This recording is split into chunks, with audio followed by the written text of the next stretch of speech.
नमस्कार, स्वागत है आपका मेरे channel Hindi by doctor Anamika में।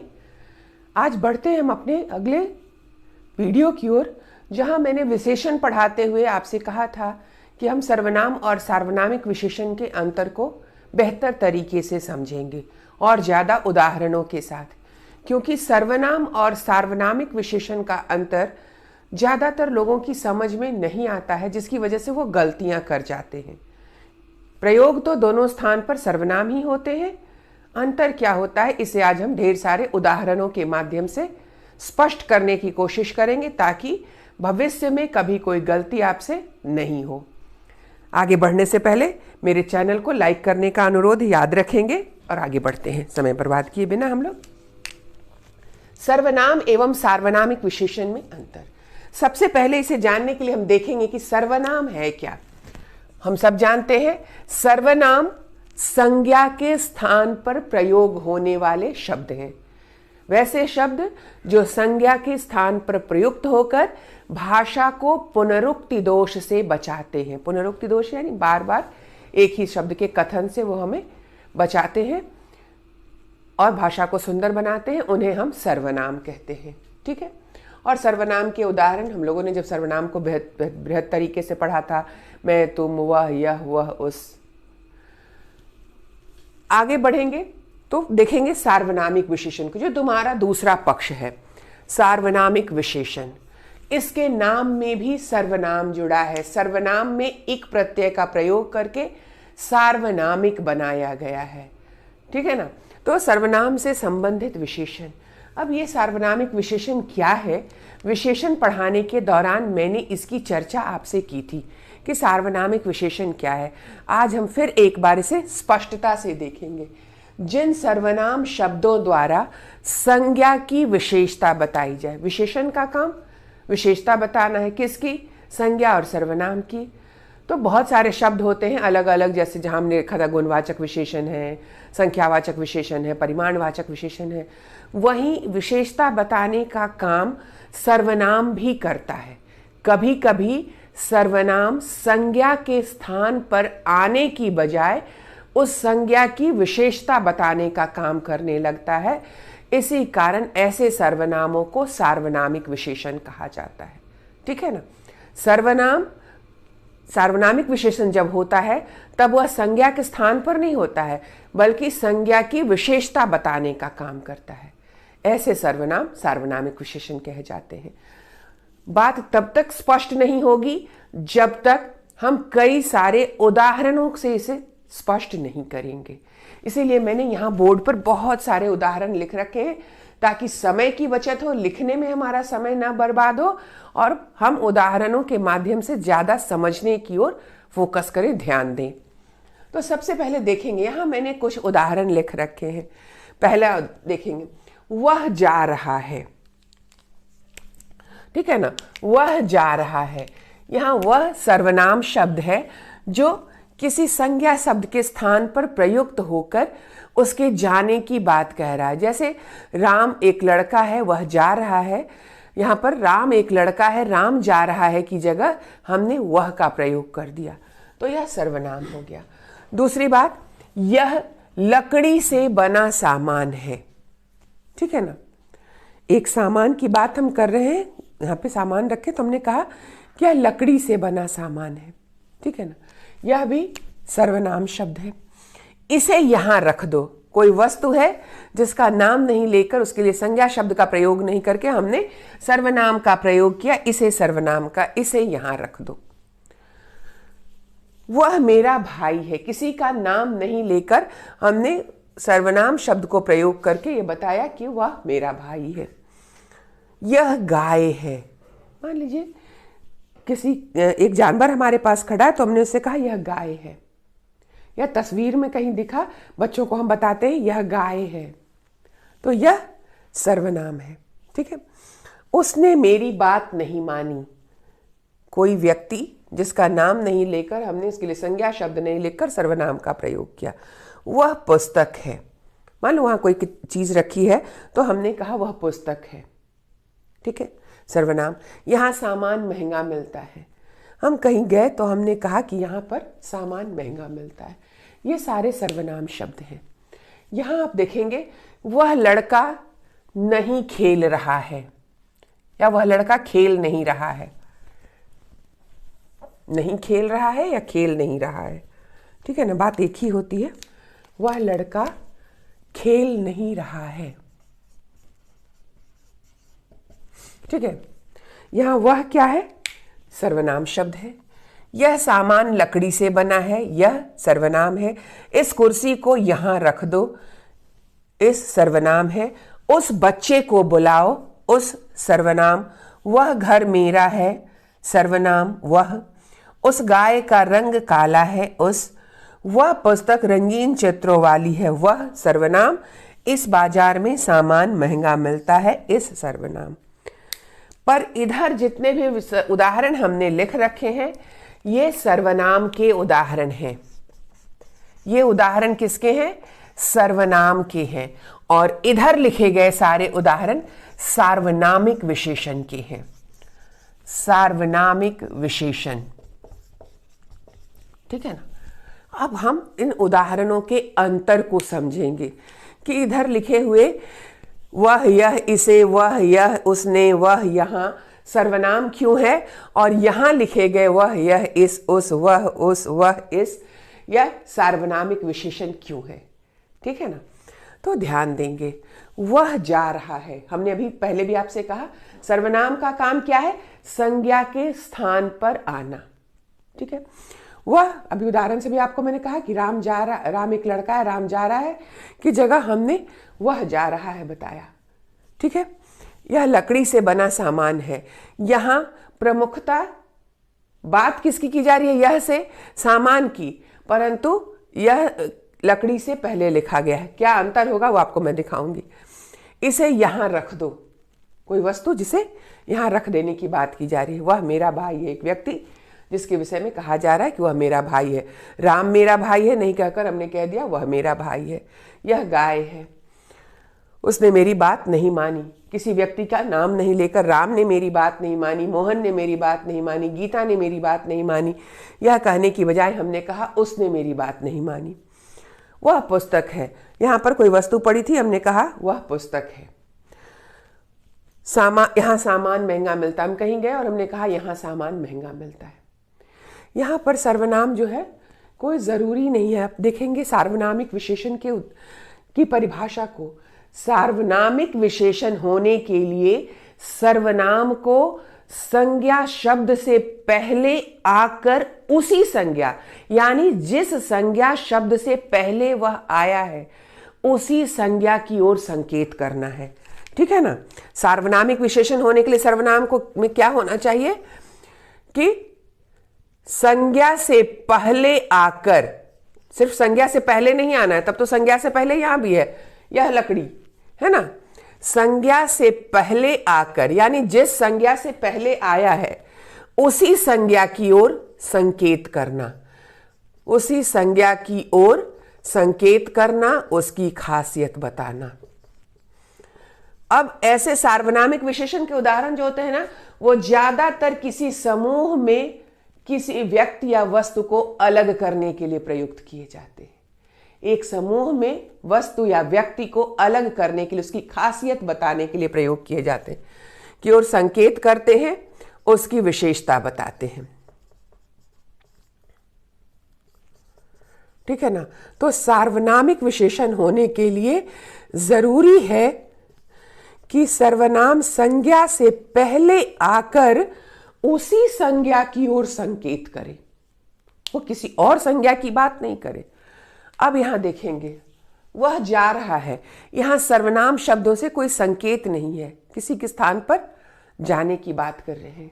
पर जब हमने कहा वह लड़का खेल नहीं रहा है, यानी बहुत सारे लड़के हैं जो खेल रहे हैं, उनमें से एक खास लड़का जो खेल नहीं रहा है, वह के माध्यम से हमने क्या किया, उस खास लड़के की ओर संकेत किया कि बहुत सारे लड़के जो खेल रहे हैं उसमें से एक लड़का नहीं खेल रहा, वह लड़का नहीं खेल रहा है। तो हमने बहुत सारे लड़कों में से नहीं खेलने वाले लड़के की विशेषता वह के माध्यम से बताई। समझ में ये बात? फिर आगे देखेंगे, यह लकड़ी से बना सामान है। सामान की विशेषता है कि वह लकड़ी से बना हुआ है, ठीक है ना। लेकिन यहां पर संज्ञा शब्द जो है वो लकड़ी है और सर्वनाम उससे पहले आया है, परंतु यह बात किसकी कर रहा है? सामान की। यह सामान से पहले नहीं आया है तो उसे अलग नहीं कर रहा है।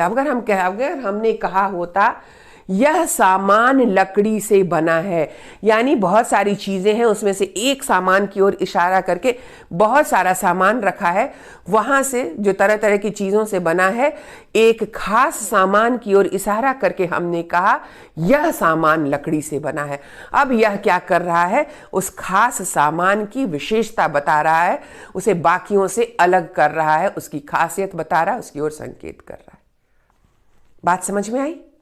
इसलिए सार्वनामिक विशेषण होने के लिए यह जरूरी है कि सर्वनाम संज्ञा से पहले आकर उसकी ओर, उसी संज्ञा की ओर संकेत करे या उसे खास बना दे, महत्वपूर्ण बना दे। उदाहरण देखेंगे, इसे यहां रख दो। किसी सामान की बात की जा रही है, कोई कुछ लेकर आए, इसे यहां रख दो। वह मेरा भाई यहां, लेकिन इधर देखते चले जाएंगे, इस कुर्सी को यहां रख दो। यानी कई कुर्सियां हैं, उसमें से एक कुर्सी की ओर संकेत करके हमने कहा कि इस कुर्सी को यहां रख दो। सभी कुर्सियों को यहां नहीं रखना है, ढेर सारी कुर्सियों में से एक कुर्सी को उठाकर यहां रख दो, इस कुर्सी को, इस खास कुर्सी को।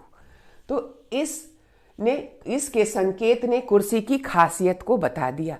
तो कुर्सी संज्ञा से पहले इस आया, कुर्सी संज्ञा से पहले इस सर्वनाम आया और एक कुर्सी की ओर उसने संकेत किया। ये हो गया सार्वनामिक विशेषण। उस बच्चे को बुलाओ, कई सारे बच्चों में से एक खास बच्चे की ओर उस शब्द से संकेत किया गया कि इन सारे बच्चों को नहीं बुलाना, इनमें से उस बच्चे को बुलाना है। तो आप ध्यान देंगे कि सार्वनामिक विशेषण मुख्यतया जब कोई वस्तु समूह में या एक स्थान पर ज्यादा चीजें हैं तो उसमें, या बहुत सारी संज्ञाएं हैं तो उसमें से किसी संज्ञा को खास बनाने, महत्वपूर्ण बताने, उसकी विशेषता बताने के लिए प्रयोग किया जाता है, तब वह सार्वनामिक विशेषण होता है। यानी तब सर्वनाम विशेषता बताने का काम कर रहा है, किसी के बदले नहीं आ रहा है। यहां हमने वह जा रहा है, राम, मोहन, गीता, सीता, कोई भी संज्ञा है उसकी जगह पर वह लिखा है ना, उसके स्थान पर वह लिखा है हमने, पर यहां वो किसी के स्थान पर नहीं आएगा, ठीक है ना। उस बच्चे को बोला, वह घर मेरा है। बहुत सारे घरों में से इशारा करके हमने कहा, किसी को दिखाते हैं, हम सब करते हैं ना, घर, बहुत सारे घर हैं, कहते हैं इस स्थान पर वह घर मेरा है। यानी इन ढेर सारे घरों में से एक खास घर की ओर वह शब्द से हमने क्या किया? संकेत किया। यह वह किसी संज्ञा के स्थान पर नहीं आया है, बल्कि किसी संज्ञा की ओर संकेत करने के लिए आया है। तो यह सार्वनामिक विशेषण है। इस बात को ध्यान में रखेंगे कि सर्वनाम संज्ञा से पहले आकर उसी संज्ञा की ओर संकेत करके उसे खास बना दे। सर्वनाम संज्ञा से पहले आकर उसी संज्ञा की ओर संकेत करके उसे खास बना दे तो वह सार्वनामिक विशेषण हो जाता है, और वह संज्ञा के स्थान पर प्रयुक्त होता है तो वह सर्वनाम रहता है। उस गाय का रंग काला है, ठीक है ना। यह गाय है, हमने कहा, इधर उदाहरण हमने लिखा यह गाय है। मान लो बच्चे को पढ़ा रहे हैं पुस्तक में, और हमने बहुत सारी तस्वीरों में से दिखाते हुए उसे कहा, एक तस्वीर को दिखाकर कहा यह गाय है, ठीक है ना। तब हमने किसी गाय की खासियत नहीं बताई, बल्कि निश्चितता दिखाई कि यह गाय है। उस चित्र में निश्चितता दिखाई। तो यह गाय है निश्चयवाचक सर्वनाम, लेकिन उस गाय का रंग काला है सार्वनामिक विशेषण, क्योंकि ढेर सारी गायों में से एक खास गाय की ओर संकेत करके हमने कहा उस शब्द से कि उस गाय का रंग काला है। अंतर समझ में आ रहा होगा आप लोगों को, उम्मीद करती हूं। वह पुस्तक रंगीन चित्रों वाली है, यानी ढेर सारी पुस्तकों में से हमने वह शब्द से एक खास पुस्तक की विशेषता बताई कि वह पुस्तक कैसी है। इन सारे पुस्तकों में से इस पुस्तक की विशेषता क्या है कि यह रंगीन चित्रों वाली है। तो यहां पर वह शब्द पुस्तक संज्ञा से पहले आकर उसी की ओर संकेत करके उसकी विशेषता बता रहा है, उसकी विशेषता बता रहा है, ठीक है ना। तो ये सार्वनामिक विशेषण हो जाएगा। इस बाजार में सामान महंगा मिलता है। यहां सामान महंगा मिलता है। हम कहीं खड़े हैं और हमने कहा यहां सामान महंगा मिलता है। ये निश्चितता है, विशेषता नहीं है, निश्चितता है कि यहां सामान महंगा मिलता है। लेकिन जैसे ही हमने कहा उस बाजार में सामान महंगा मिलता है, यानी हम कई सारे बाजारों की बात कर रहे हैं जिसमें एक खास बाजार का जिक्र किया हमने कि उस बाजार में सामान महंगा मिलता है। इस बाजार की जगह हम उस बाजार का नाम भी, बहुत सारे बाजार का नाम होता है ना, जैसे हम अगर दिल्ली में हैं तो कनॉट प्लेस जा रहे हैं, सरोजनी नगर जा रहे हैं मार्केटिंग करने के लिए, बाजार में सामान खरीदने के लिए, या बहुत सारे और जगहों पर हम जाते हैं बाजार में सामान खरीदने के लिए। बहुत सारे बाजार हैं, दिल्ली हाट है, ठीक है ना, बहुत सारे बाजार हैं। तो हम कहते हैं ना कि अरे दिल्ली हाट में सामान बहुत महंगा मिलता है, या उस बाजार में, दिल्ली हाट की किसी ने चर्चा की तो हमने कहा उस बाजार में बहुत सारे सामान। तो जैसे ही संज्ञा जो है वह उसके पहले सर्वनाम आ जाए, यहां पे सार्वनामिक छूट गया है हमारा, कोई बात नहीं, इसे हमने ठीक कर दिया, ठीक है ना। तो सर्वनाम और सार्वनामिक विशेषण का अंतर यह है कि सर्वनाम जो है वह संज्ञा के स्थान पर प्रयुक्त होता है, और सार्वनामिक विशेषण में शब्द तो सर्वनाम ही होता है, ठीक है ना, लेकिन वह वहां पर संज्ञा के बदले नहीं आता है, बल्कि क्या करता है, संज्ञा के साथ में आता है, उससे पहले आता है और उसकी ओर संकेत करता है। संज्ञा के साथ में आता है, उससे पहले, संज्ञा से पहले आकर इसी संज्ञा की ओर संकेत करेगा, तभी वह सार्वनामिक विशेषण होगा। इस बात को अगर आप याद रख लेंगे ना, ये हमारा की पॉइंट है। इसे अगर आपने याद रख लिया ना तो फिर सार्वनामिक विशेषण में गलतियां नहीं होंगी कि सर्वनाम संज्ञा से पहले आकर उसी संज्ञा की ओर संकेत करे। सर्वनाम संज्ञा से पहले आकर उसी संज्ञा की ओर संकेत करे। वह लड़का, यह सामान, इस कुर्सी, उस बच्चे, वह घर, उस गाय, वह पुस्तक, इस बाजार। यहां वह, यह, इस, उस, वह, इस सब क्या है, सर्वनाम है। लड़का, सामान, कुर्सी, बच्चे, घर, गाय, पुस्तक, बाजार, ये सब क्या है, संज्ञा है। सर्वनाम शब्द इन संज्ञाओं से पहले आकर इन्हीं संज्ञाओं की ओर संकेत कर रहा है। जब स्थिति ऐसी हो तो सार्वनामिक विशेषण, और अगर वह संज्ञा के बदले आए, जैसे राम, मोहन, गीता, सीता, किसी के स्थान पर हमने वह लिख दिया, तो यह सर्वनाम है। तो इस अंतर को अगर आप ध्यान रखेंगे ना, इस खास बात को ध्यान रखेंगे कि सर्वनाम संज्ञा के बदले आता है, तो बड़ी आसान सी बात है, सब समझते हैं हम। लेकिन सार्वनामिक विशेषण का जो की पॉइंट है, जिसको हम कहते हैं उसकी चाबी जो है, वह यही है कि सर्वनाम संज्ञा से पहले आकर उसी संज्ञा की ओर संकेत करे। इसीलिए इसका दूसरा नाम मैंने बात की थी तो आपको बताया था कि संकेतवाचक सर्वनाम भी है। उसी संज्ञा की ओर संकेत करे या उसकी विशेषता बता दे तो उसे हम सार्वनामिक विशेषण कहते हैं। उम्मीद करती हूं बच्चों कि अब आपको सार्वनामिक विशेषण में कोई दिक्कत नहीं आएगी। सिर्फ उसकी पॉइंट को याद रखिएगा, सर्वनाम संज्ञा से पहले और उसी संज्ञा की ओर संकेत करे। सर्वनाम जिस संज्ञा से पहले आया है उसी की ओर संकेत कर रहा है तो सार्वनामिक विशेषण। तो मैंने माना, ऐसा मैं मान रही हूं कि आपकी मुश्किल आसान हो गई होगी। अगर नहीं हुई होगी तो फिर मुझे लिखिएगा, मैं इसे और उदाहरणों से आपको स्पष्ट करूंगी। लेकिन जहां तक मेरी उम्मीद है मुश्किल आपकी आसान हो गई होगी। फिर मिलते हैं एक नए वीडियो में आपकी मुश्किलों का समाधान करने के लिए। मेरे चैनल को लाइक करें, उससे पहले सब्सक्राइब करें, बेल बटन को दबाएं, तभी इसी खुशी के साथ मैं आपकी समस्याओं का समाधान करती रहूंगी। तब तक के लिए धन्यवाद।